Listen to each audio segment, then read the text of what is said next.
Hello friends, welcome to my YouTube classes. हमने last class में पढ़ा था ऑक्सीडेशन एंड रिडक्शन के बारे में। आज हम इनको कुछ रिपीट करेंगे और कुछ क्वेश्चंस करेंगे और देखते हैं कि हमारा ये टॉपिक क्लियर हो जाए। स्टार्ट करने से पहले जो हमने लास्ट पढ़ा है उसको एक बार थोड़ा सा रिकॉल कर लेते हैं।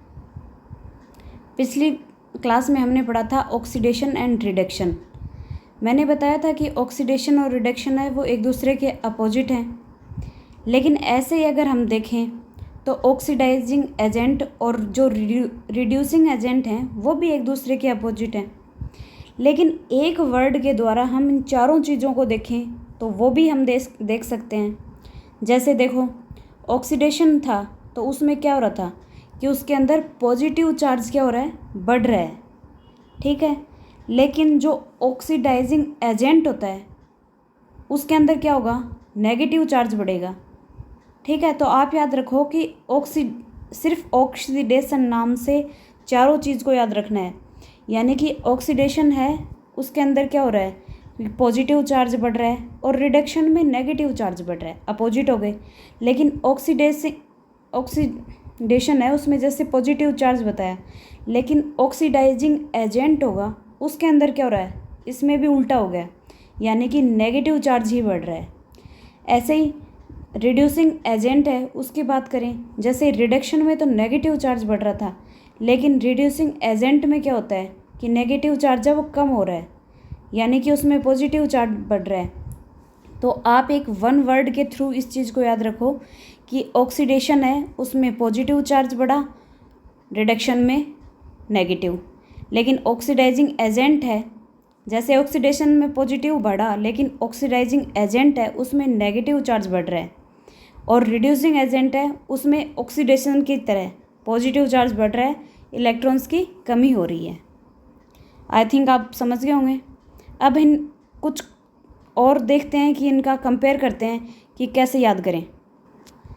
अब देखो, लास्ट क्लास के अकॉर्डिंग इसमें कुछ इनका डिफरेंस देखते हैं ऑक्सीडेशन और रिडक्शन में।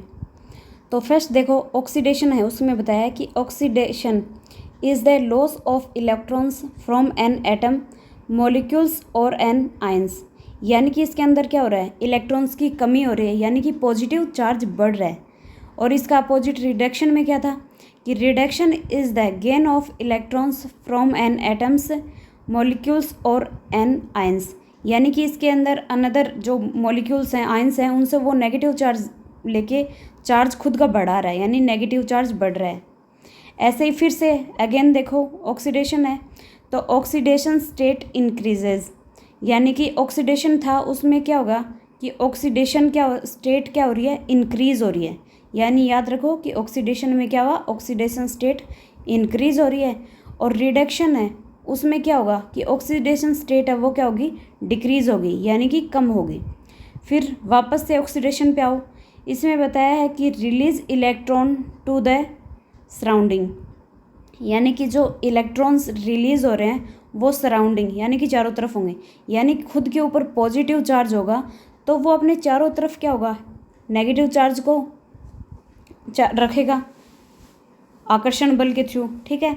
लेकिन रिडक्शन में क्या हो रहा है कि obtain electrons from the surrounding, यानी कि उसके अंदर तो खुद के अंदर नेगेटिव चार्ज है, यानी ऑब्टेन यानी खुद को नेगेटिव बना के रखेगा वो।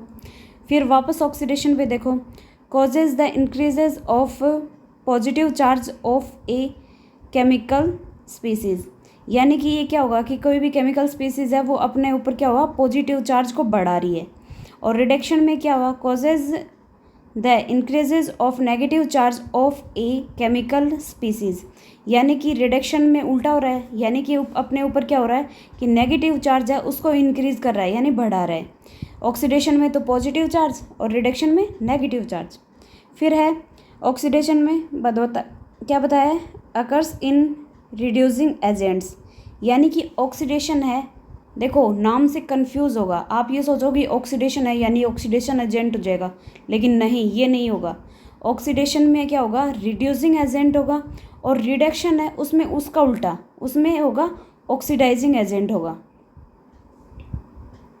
आई थिंक आप समझ गए होंगे। अब इनमें थोड़ा कंपेयर और करते हैं। देखो, ऑक्सीडेशन और रिडक्शन में। ऑक्सीडेशन में आपको क्या बताया था कि लॉस ऑफ इलेक्ट्रॉन्स, यानी कि इलेक्ट्रॉन को त्यागेगा और खुद के ऊपर क्या करेगा, पॉजिटिव चार्ज रखेगा, ठीक है। और रिडक्शन में क्या होगा, गेन ऑफ इलेक्ट्रॉन्स, यानी कि इलेक्ट्रॉन को ग्रहण करके अपने ऊपर नेगेटिव चार्ज रखेगा। फिर है ऑक्सीडेशन, इसमें बताया increases in the oxidation state, यानी कि अपनी ऑक्सीडेशन स्टेट है उसको इंक्रीज कर रहा है ऑक्सीडेशन में। और रिडक्शन में क्या होगा, वो डिक्रीज करेगा ऑक्सीडेशन स्टेट को, यानी decreases in the oxidation state. फिर ऑक्सीडेशन में नेक्स्ट देखो एडिशन ऑफ ऑक्सीजन। अब याद रखो कि ऑक्सीडेशन यानी ओ नाम से याद रखो कि ये ऑक्सीजन को तो क्या करेगा, ऐड करेगा खुद में, ठीक है, लेकिन रिमूवल ऑफ हाइड्रोजन, यानी कि हाइड्रोजन को रिमूव करेगा। यानी याद रखो कि ऑक्सीडेशन प्रोसेस है, इसमें एलिमेंट है वो अपने ऊपर क्या करेगा, ऑक्सीजन को तो अपटेक करेगा यानी ऐड करेगा, और हाइड्रोजन को क्या करेगा, रिमूव करेगा यानी उसको त्यागेगा। और रिडक्शन में क्या होता है, इसका अपोजिट होगा, यानी कि ये रिमूव ऑफ ऑक्सीजन, यानी कि ऑक्सीजन को तो छोड़ेगा और हाइड्रोजन को क्या करेगा, ऐड करेगा। तो आप एक को याद रखो कि एडिशन में तो क्या हुआ, ऑक्सीडेशन में तो ऐड कर लिया ऑक्सीजन को और हाइड्रोजन को छोड़ दिया। रिडक्शन इसका अपोजिट है। अब आप इसको एग्जांपल्स के थ्रू देखो, जैसे सोडियम है, तो सोडियम क्या करेगा, सबसे पहले हमने क्या पढ़ा था कि लॉस ऑफ इलेक्ट्रॉन्स, यानी इलेक्ट्रॉन को त्याग रहा है, तो लॉस ऑफ इलेक्ट्रॉन्स में क्या है, जैसे सोडियम है अपने से क्या करेगा, एक इलेक्ट्रॉन को त्याग देगा, तो क्या होगा, उसके ऊपर Na+1 यानी कि उसके ऊपर पॉजिटिव चार्ज आ जाएगा, ठीक है। ऐसे ही जैसे 2SO2 + O2 यानी कि ऑक्सीजन को ग्रहण कर रहा है, तो SO2 था तो ये क्या करेगा, SO3 बना लेगा, यानी कि ये ऑक्सीजन को ग्रहण कर लेगा, तो यानी एडिशन ऑफ ऑक्सीजन हो गया। फिर देखो हाइड्रोजन का पढ़ा था कि हाइड्रोजन को रिमूव करेगा, यानी 2NH3 है यानी अमोनिया है, उसके अंदर क्या होगा कि ये हाइड्रोजन को रिमूव करेगा खुद से, यानी कि नाइट्रोजन बन गया और 3H2 बन गया, यानी रिमूव ऑफ हाइड्रोजन। यानी कि आप याद रखो कि ऑक्सीडेशन की पूरी प्रोसेस में क्या हुआ, इसने इलेक्ट्रॉन को तो क्या किया, त्याग दिया, यानी खुद पॉजिटिव चार्ज हो गया, और क्या क्या ऑक्सीडेशन स्टेट है वो इंक्रीज़ हो रही है, ऑक्सीजन को क्या कर रहा है, ऐड कर रहा है, और हाइड्रोजन को क्या कर रहा है, रिमूव कर रहा है। ये पूरी प्रोसेस ऑक्सीडेशन की हुई। तो रिडक्शन में क्या था, रिडक्शन में इसका जस्ट अपोजिट, यानी कि इसमें क्या हुआ, इलेक्ट्रॉन तो क्या करेगा, ग्रहण करेगा, नेगेटिव चार्ज बढ़ेगा, और ऑक्सीडेशन स्टेट है वो क्या होगी, डिक्रीज यानी कम होगी इसकी, और क्या होगा, ऑक्सीजन को क्या करेगा, ये रिमूव कर देगा, और हाइड्रोजन को क्या करेगा, ऐड करेगा। इसके अंदर जैसे CO2 है, तो CO2 में क्या हुआ, जैसे ऑक्सीडेशन में तो ग्रहण करा था, लेकिन रिडक्शन में क्या हुआ, रिमूव करता है, तो CO2 में क्या हुआ, तो कार्बन अलग हो जाएगा और ऑक्सीजन अलग हो जाएगा, यानी रिडक्शन हो गया है इसमें, तो रिमूव कर दिया इसने ऑक्सीजन को। लेकिन ये क्या करता है, हाइड्रोजन को ऐड करता है, जैसे H2 + Cl2 है, तो ये मिल के क्या बनाएगा, 2HCl, यानी कि हाइड्रोजन को क्लोरीन के साथ में ऐड कर लिया। तो ये पूरी प्रोसेस हो गई लास्ट क्लास में जो देखा है, और वैसे ऑक्सीडेशन रिडक्शन में जो कुछ भी होता है वो सारा इस पिक के थ्रू देख सकते हो आप, और इसको याद करो आप। चलो अब इन्हीं से रिलेटेड और क्वेश्चंस भी देखते हैं। जैसे हमारा फर्स्ट क्वेश्चन है कि जब एक ताम्र दंड को जलीय सिल्वर नाइट्रेट विलयन में डुबोया जाता है तो उसका रंग बदल करके नीला हो जाता है, क्यों? इसने कारण पूछा है कि नीला रंग क्यों हुआ। तो इसका आंसर होगा कि तांबा है वो चांदी की अपेक्षा तो क्या होगा, अधिक आसानी से क्या है, अपचयित हो जाता है, यानी कि उसका अपचयन होगा और ये कलर चेंज कर लेगा। फिर सेकंड है हाइड्रोजन के जलने से संबंध प्रक्रिया है, यानी कि हाइड्रोजन जल रहा है, यानी कि हाइड्रोजन रिमूव हो रहा है, तो ये क्या हो गया, एक ऑक्सीकरण की प्रोसेस हो जाएगी, यानी ऑक्सीडेशन, क्योंकि ऑक्सीडेशन में ही तो होता है कि ऑक्सीजन को तो ग्रहण करता है और हाइड्रोजन को क्या करता है, रिमूव करता है, यानी त्यागता है। तो जलने की प्रोसेस होगी, तो यानी कि ऑक्सीजन की प्रेजेंस में जलता है, तो ऑक्सीजन को तो ग्रहण किया और हाइड्रोजन को त्याग दिया, तो हाइड्रोजन के जलने में क्या हुई, ऑक्सीकरण की प्रोसेस हो गई। फिर थर्ड क्वेश्चन है कि इलेक्ट्रॉन त्यागने की प्रवृत्ति को कहते हैं। इलेक्ट्रॉन को त्याग रहा है तो वो ऑक्सीडेशन प्रोसेस हो गई, यानी ऑक्सीकरण अवस्था हुई, और अगर इलेक्ट्रॉन को ग्रहण करे तो उस प्रवृत्ति को क्या करेंगे, अवकरण, यानी कि रिडक्शन। फिर है विद्युत धनात्मक तत्वों से संयोग करने की क्रिया को कहते हैं, यानी कि पॉजिटिव चार्ज है उसका संयोग करने की प्रोसेस को पूछा है। यानी कि खुद के ऊपर तो नेगेटिव चार्ज है ही, तो नेगेटिव चार्ज किसके ऊपर होता है? रिडक्शन के ऊपर, यानी कि ये अवकरण होगा, यानी कि रिडक्शन होगा। फिर नेक्स्ट क्वेश्चन है, विद्युत ऋणात्मक तत्वों के संयोग करने की क्रिया को कहते हैं।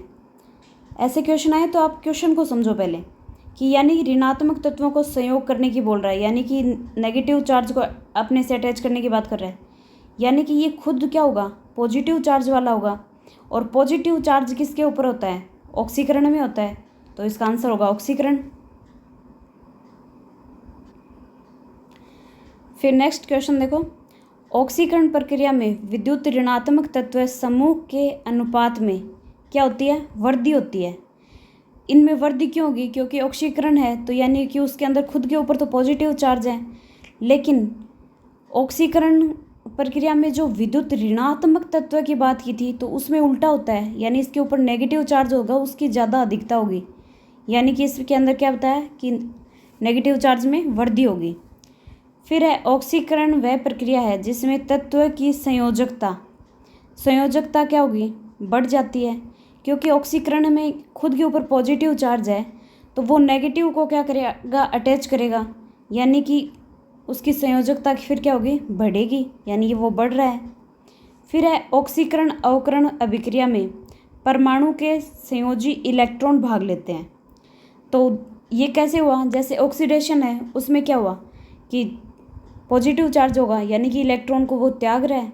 और जो रिडक्शन है उसमें क्या करेगा? इलेक्ट्रॉन से ज़्यादा होते हैं, यानी कि इलेक्ट्रॉन ग्रहण किए हुए हैं उसके पास।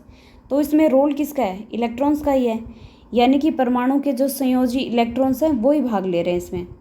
क्योंकि अगर इलेक्ट्रॉन जज़्यादा होंगे तो नेगेटिव चार्ज होगा, और अगर इलेक्ट्रॉन कम होंगे, निकल रहे हैं, तो उसके ऊपर क्या होगा? पॉजिटिव चार्ज होगा। फिर है कि कौन सा पदार्थ ऑक्सीकारक और अवरक्त दोनों तरह से प्रयुक्त किया जाता है? यानी कि ऑक्सीकारक ऑक्सीडाइजिंग एजेंट के रूप में भी, और अवरक्त यानी रिड्यूसिंग एजेंट दोनों के रूप में काम कर रहा है।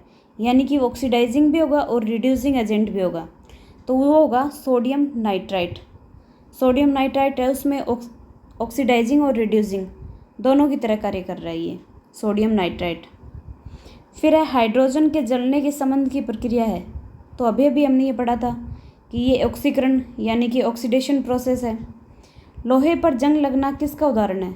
तो ये भी ऑक्सीडेशन की प्रोसेस है, यानी ऑक्सीकरण हो गया। फिर नेक्स्ट है, जिसमें क्लोरीन की ऑक्सीकरण अवस्था +1 है, यानी कि +1 है, तो वो क्या हुआ? ये आंसर होगा इसका हाइपोक्लोरस अम्ल। यानी कि क्लोरीन है उसके अंदर प्लस पॉजिटिव चार्ज आ रखा है ये, और ऑक्सीकरण अवस्था में +1 बताया इसने, तो इसमें क्या हुआ? हाइपोक्लोरस अम्ल बन गया, यानी कि ये हाइपोक्लोरस अवस्था है। फिर है, किस रसायन में से किसी एक तत्व के अपने सभी यौगिकों में ऑक्सीकरण अवस्था होती है? तो वो ऑक्सीकरण अवस्था किस में होती है? तो वो होगा फ्लोरीन के अंदर। फिर है, किसमें क्लोरीन की ऑक्सीकरण संख्या +1 है? तो +1 पूछा है तो वो हो जाएगा क्लोरीन ऑक्साइड +1, यानी कि ऑक्सीडाइजिंग हुआ, तो यानी कि उसके पास ऑक्सीजन प्रेजेंट है, यानी कि क्लोरीन ऑक्साइड हो गया वो। फिर है, जब एक ताम्रदंड को जलीय सिल्वर नाइट्रेट विलयन में डुबोया जाता है तो उसका रंग बदलकर नीला हो जाता है। तो ये अभी अभी हमने पढ़ा है कि तांबा वो चांदी की अपेक्षा क्या होता है? अधिक आसानी से क्या होता है? अपचयित हो जाता है। ठीक है। फिर अगला है कि ऑक्सीकारक एक पदार्थ है जो कि पदार्थ में क्या होता है कि घुल जाता है, मतलब एक दिए गए पदार्थ के जो मूल तत्व है उसके ऑक्सीकरण अंक को बढ़ाता है, यानी कि ऑक्सीकारक की बात हुई है तो वो ऑक्सीकारक है, तो वो ऑक्सीकरण अंक को बढ़ा रहा है। हमने पढ़ा था कि ऑक्सीडेशन स्टेट है तो उसमें क्या हुआ कि ऑक्सीडाइजिंग एजेंट्स या स्टेट्स को क्या अंक को है बढ़ा रहा है, जबकि रिड्यूसिंग यानी कि रिडक्शन है उसमें तो क्या होगा कि ऑक्सीडेशन स्टेट कम होगी और ऑक्सीकरण में क्या होगी? ऑक्सीडेशन स्टेट बढ़ेंगी। आई थिंक हमने जो पढ़ा है उसके अकॉर्डिंग आपने समझ लिया होगा और आपको ये टॉपिक अच्छे से समझ में आया होगा और ये क्वेश्चन भी आए होंगे। अगर किसी को भी कोई कंफ्यूज हो तो आप पूछें, और अगर आपको अच्छा लगे तो चैनल को लाइक करें, सब्सक्राइब करें और अपने फ्रेंड्स सर्किल में आगे बढ़ाएं ताकि बाकी सब इसको पढ़ सकें। Thank you.